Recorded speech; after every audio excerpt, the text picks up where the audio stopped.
Places of worship were likely to be hit today.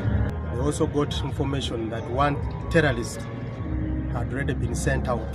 Our technology, indeed they confirmed that in the bag there was an IED, Improvised Explosive Device. Yesterday, Kampala Metropolitan Police spokesperson Patrick Onyango confirmed that a notorious individual known as Ibrahim Kintu had planted a bomb at the entrance of Miracle Center Cathedral, a famous church in Rubaga Division, Kampala district. Police notes there has been a rise in terror threats of such an incident recently, and police spokesperson Fred Enanga notes that out of the 6 people suspected to have been the brains behind and therefore wanted by police, only Kintu has been arrested.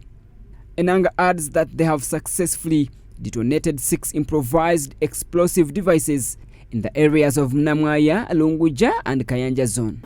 So this suspect, Kintu Ibrahim, 28, we established that he was a resident of Mbizinya village, Buama sub-county in Mpigi, and at the time of arresting him, we found him in possession of a remote control boom, CMI, ISO and CI, and the scene was processed by the bomb squad and our forensic teams who jointly detonated the device at the scene.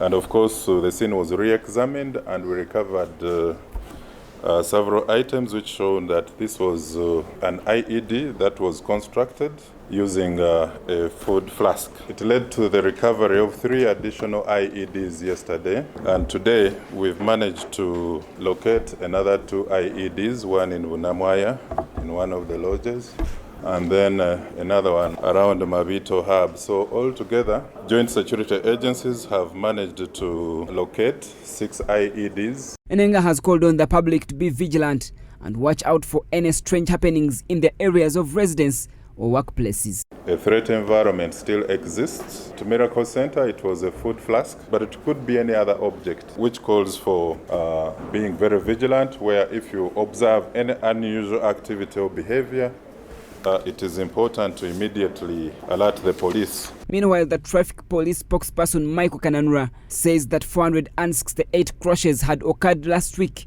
76 fatal, 252 serious, and 140 minor, registering 537 victims.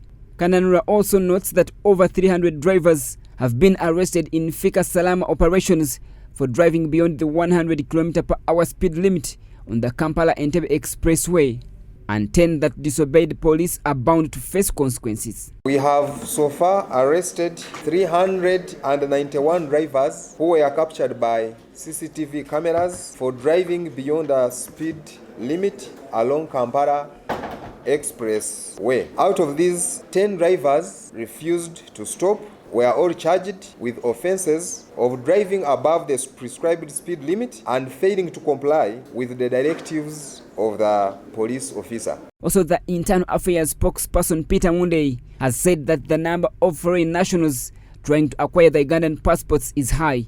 Mundei reasoned out the matter, saying that the Ugandan passport has strength and is accepted in a wide range of countries, hence the foreigners desire to have access to the passport. Because of the integrity of Ugandan passport, the passport is selling like a hot cake. I want to caution Ugandans out there that if in case any non-Ugandan comes to you for purposes of hiring you to acquire a passport, please just dismiss that person because you'll end up in jail.